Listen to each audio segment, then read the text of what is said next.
একটা মেয়ে যদি আপনাকে বলে যে বাবু আমি তোমাকে ছাড়া বাঁচবো না, তাহলে আমি বলতেছি ওই ভালোবাসা বেশি দিন টিকবে না। কেন টিকবে না? এখন অনেকে বলতে পারে তুমি এই সমস্ত কথা বলতেছো কেন? আপনি যদি মধ্যবিত্ত ফ্যামিলির ছেলে হয়ে থাকেন, তাহলে আপনাকে আমি বলতেছি যে আপনার ওই ভালোবাসাটা টিকবে না।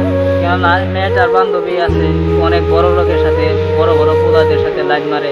তারা যখন বাইক নিয়ে আসবে, তোমার বাইক নাই, তুমি সারাদিন কাজ করতেছো, তুমি তো কাজ টাজ করে বাড়ির ফ্যামিলিগুলো চলাইতেছো, তার বাদে যদি ওই মেয়েটাকে মেনটেন করতেছো, তখন তোমাদের ভালোবাসা বিয়া ওইও ঠিকই, কিন্তু বিয়াটা বেশি দিন টিকবো না।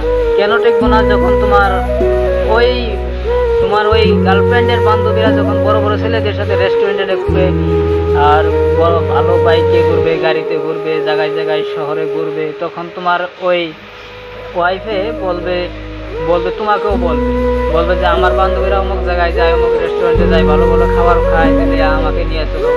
তখন তুমি তো মধ্যবিত্ত পরিবারের সন্তান, তুমি কিভাবে একটা ভালো রেস্টুরেন্টে যাবে? তুমি যদি ওই ভালো রেস্টুরেন্টে যাও, তাহলে তোমার যে টাকা, তুমি তুমি মাসে 10,000 টাকায় কামাই করো, 20,000 টাকায় কামাই করো, তুমি ভালো রেস্টুরেন্টে গেলে তোমার অনেক যদি 2,000 টাকা যায়, তোমার পুরা সপ্তাহ বা পুরা মাসটা কিভাবে চলবে? তোমার উপরে চলতেছে।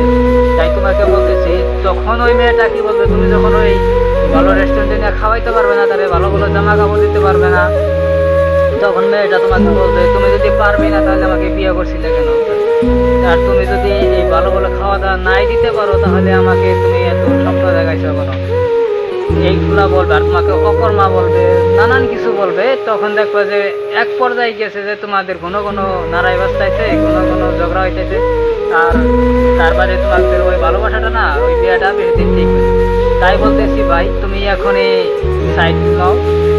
আর সব মেয়ে যে একটা না, কিছু কিছু মেয়ে আছে সমস্ত কষ্ট মেনটেন করে তোমার সাথে চলবে, থাকবে। তোমার লাইফে যদি তুমি অরিজিনাল ভালোবাসাটা পায়ে থাকো, তাহলে তুমি মেনটেন করো। আর তুমি আগে বোঝার চেষ্টা করো তোমার ওই ভালোবাসাটা টিকবে কত।